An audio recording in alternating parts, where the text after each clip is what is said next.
Okay, welcome to math class. We're going to pause this so that you can have time to finish the warm-up. We'll call it 2 minutes to finish the warm-up. If it takes you a little bit longer, that's fine. Pause the video now.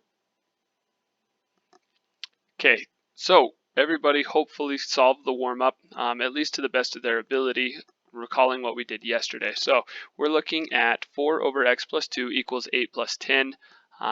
When solving proportions, remember that we are going to use our ability to cross multiply. So as we're looking at that, first things, I don't care which way you cross multiply, just in the fact that you are going only across. And when I state that, I'm saying I don't care if you do 8 times x plus 2 first or 4 times 10 first. Me, I am a creature of habit. So because I'm a creature of habit, I always want my x on the left. So every time I'm going to start with multiplying going left. So I went 8 times x plus 2. And then the other side, it's still equal to 4 times 10. Don't lose that equal sign. From there, we're going to distribute. So 8 times x plus 2 and then 4 times 10. That's how I came up with 8 times x, and 8 times positive 2 gives me 16. And on the other side, 4 times 10 is 40. From there, we're just going to solve this. I want the x's all on one side. They already are on one side. From there, I need to get the x's alone. So I'm going to get rid of that 16 first. When I get rid of the 16, it's just going to leave me with the 8x on the left. 40 take away 16 then leaves me with 24. And then our last step is going to be getting rid of this 8. I have 8 x's there. I don't want 8 x's, I want 1 x. The 8 is multiplying times the x, so to get rid of multiplying, we're going to divide. What you do to one side, you must do to the other. 8 over 8 is going to become 1. So we could scratch that out. It's 1x, 1 times x, and then 24 divided by 8 gives you 3. So the x value is going to equal 3. So up here, the only way that this thing is true is if this x value is 3. That's what we solved for. So hopefully the warm-up went well. Today we are going to be solving percent problems. So that's what we're working on. Our lead-in, examples of percents in life. So first example, and I'm going to cover some of this up just so we can see it. Our first example is you are looking to buy a car. You're going to do that at some point. Depending on the dealer, requirements are going to change. So you're looking to buy a car. The dealer requires a 15% down payment. If the down payment is $2,700, what does the cost of the car? So that is real life. Number 2, it says in inspecting computer chips, the machine found 12 were defective out of a batch of 400. What percent were defective? Moving forward, number 3, it says a worker earns $28.50 per hour. If she receives a 7.5% pay raise, how much does she earn per hour now? So again, these are all examples of percents in life. We are going to come back to these here in just a little bit. So, solving percent problems. What percent of 25 is 17? There's a quick way to solve percent problems, and it's using this model. So, is over of equals percent over 100.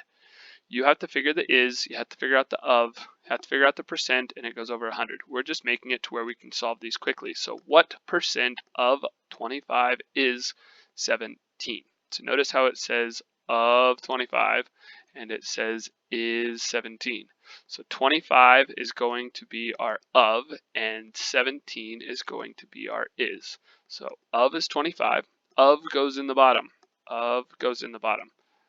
So I'm going to put 25 down here. I am so sorry that my handwriting is terrible. I'm trying to do this on the computer. The is 17, so it's 17 over 25 is the percent. Notice it's what percent? We don't know. So that one becomes a question mark. Now we're set up as a proportion. So when we're set up as a proportion, you are going to cross multiply to solve. So it doesn't matter which way you go. I would try to get away from this and I would replace it with something simple. Something simple is going to be this, right? X over 100. If you didn't want to use X, a better variable, because we're solving for a percent, you could use P. I don't care. just as long as you have it set up is over of is percent over 100. So what percent, we don't know. P of 25 of here is 17. Is over of equals percent over 100. From there, we're just going to cross multiply. When we cross multiply, we get 25p. Again, I'm a creature of habit. I'm always going to multiply times my variable first, equals, and then it's going to be 17 times 100. I don't mind that you guys do those as you go. I don't need them written down every time. You have a calculator, so we're going to have 1700, or if you don't need the calculator, obviously something simple like this, just multiply it. From there, I just need to get the p by itself. I don't want 25, I want 1. So because it's 25 times p, the inverse operation of multiplying is to divide. So I would divide both sides by 25. When you divide both sides by 25, 25 over 25 is going to be 1. So that's going to give you 1p. And then on the other side, and you don't need to write down the 1. Remember, we talked about the fact that 1p is just p. So 1700 divided by 25, that's going to give you 68. So then when we go back up here, we got to make sure that we're answering the question. It says what percent? 68 is alone is not a percent. We're wanting to represent it as 68%. So make sure that you tell me that it's a percent. Some of our problems, we're going to end up getting decimals for percents or whatnot. You still need to label it. So we're labeling. Same concept, new numbers. This is what number is 25% of 88. Notice they're now asking for what number is 25% of 28, or excuse me, of 88. So 25%, that is my percent. So this is going to be 25. Again, I apologize for my handwriting. Writing on the computer with the mouse is a little difficult. Of 88, that goes in the of spot. So 88 is going to go here, and we're looking for what number is. So what number is, I'm looking for some number. So I would use the letter N. That would be me.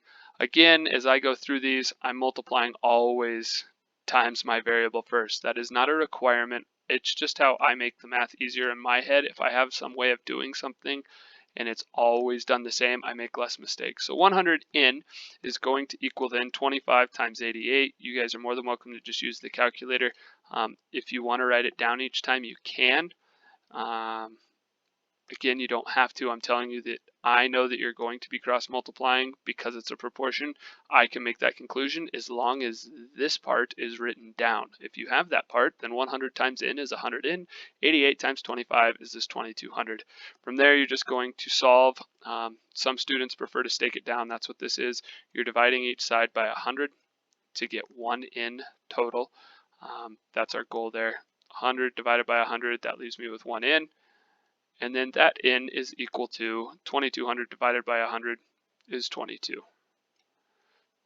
So that is a number, n equals 22. So when we go back up here, what number is 25% of 88? 22 is 25% of 88. This one is on your own. So it says 10 is 40% of what number? You can pause the video now. Okay, welcome back. 10 is, so 10 is my is statement. 40%, that is my percent. And then of what number? The what number of what number? That's going to be here. Then we're just cross multiplying to solve again. 40 times n, again, I always multiply by the variable first. That's 40n equals 100 times 10. That one's going to give you 1,000. Then we're just trying to solve for 1 n. Again, we don't want 40 n's, I want 1 n. So to get rid of multiplying by 40, I divide by 40. What you do to one side, you have to do to the other. You're going to divide the left by 40. 40 over 40 then is going to leave you with 1 n equals 1,000 divided by 40. Hopefully you found was 25. So 10 is 40% of what number? 25. And that's what we just concluded. Make sure that your answer makes sense. 10 is 40%. It should be less than half of what this value is. So that's what we're looking at. And the reason that I know that it's less than half is 50% would be half. So make sure your answer makes sense. Next, you won't always be able to use is over of. That's a lie. I guess depending on the word problem itself, you can use is over of, but sometimes it's easier just to set it up as an equation. So using a percent equation, it says A is P% of B. It basically translates straight down. A is an equal sign, P%, and then of in math means multiply. If you don't know that, I would make sure that you write down somewhere that of means to multiply. You need to know that. So of means to multiply, and then B, it translates directly into a sentence. Now all of a sudden we just can stick it down and solve.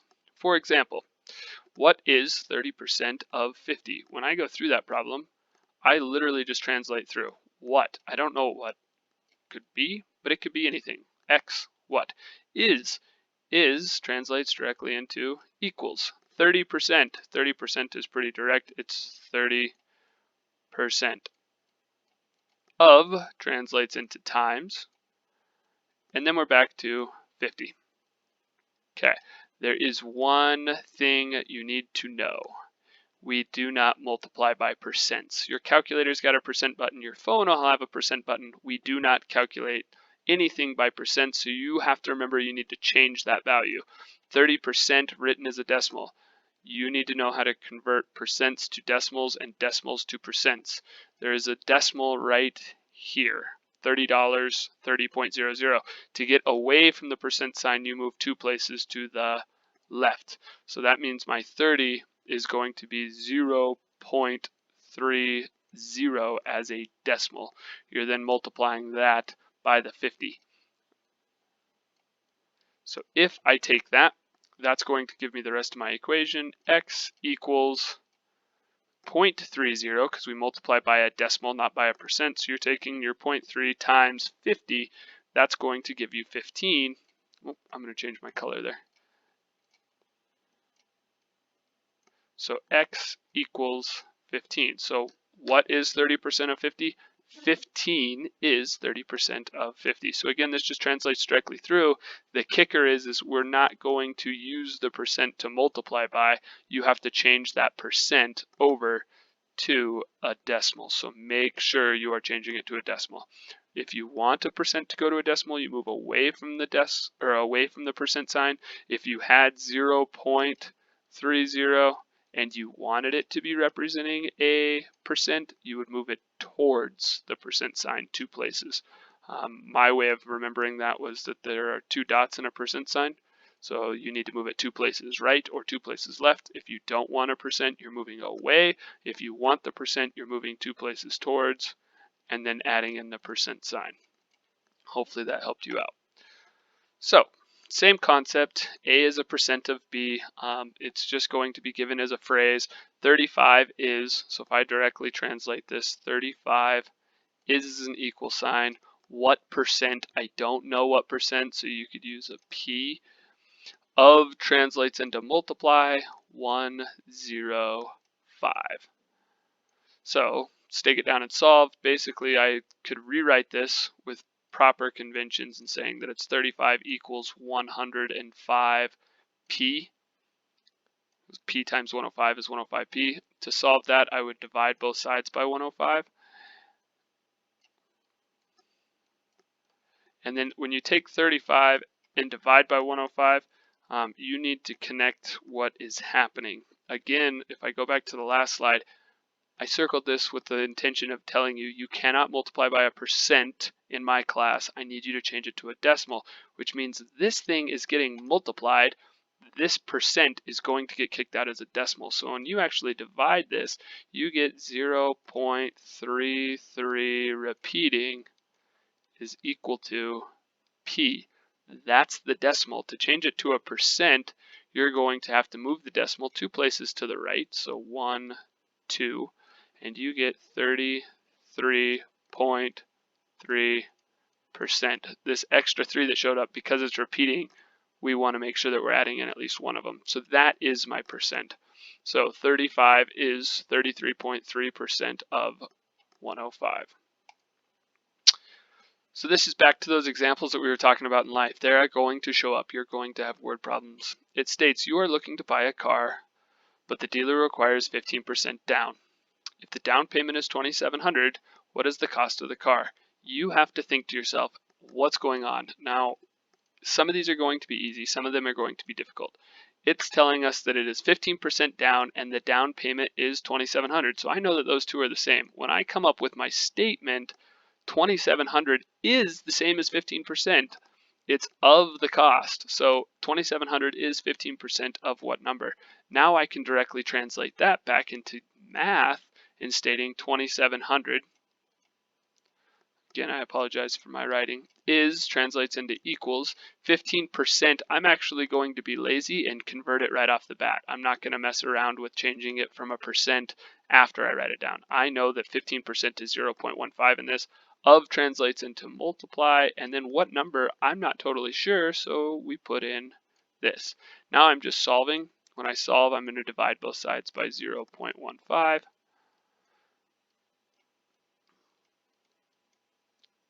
And your in value, which again, if we reread the question, it says, what is the cost of the car? This is going to be the cost of the car.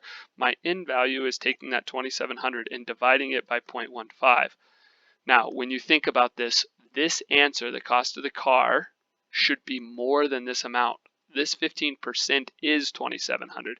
So the cost of the car should be 18000 or 18,000 for the cost of the car. So that answer would need to be written in words on a quiz or a test. Second one, in inspecting computer chips, the machine found 12 were defective out of a batch of 400. What percent were defective? 12% were defective out of a batch of 400. So you're looking to find this statement. 12 is what percent of 400? 12 out of 400. 12 is what percent of 400? So we translate that. Some of these are going to be really easy to translate. Some of them are going to take a little bit of thought. So in this case, we come up with the fact that 12 is some percent of 400. That might be another way for you to think about it. Writing that phrase then, 12 equals what percent? We don't know. I'm using a P.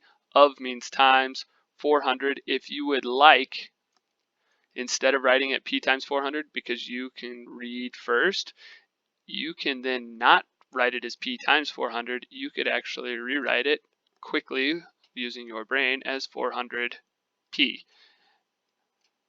That way you don't have to mess with converting anything right there or changing it from P times 400. Again, you're just solving, we're dividing by 400, dividing by 400. That's going to leave you with just P on the right hand side.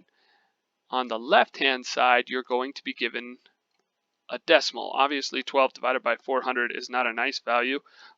When you write it down, it gives you a decimal. You then have to remember that the decimal that it is going to provide is not the percent.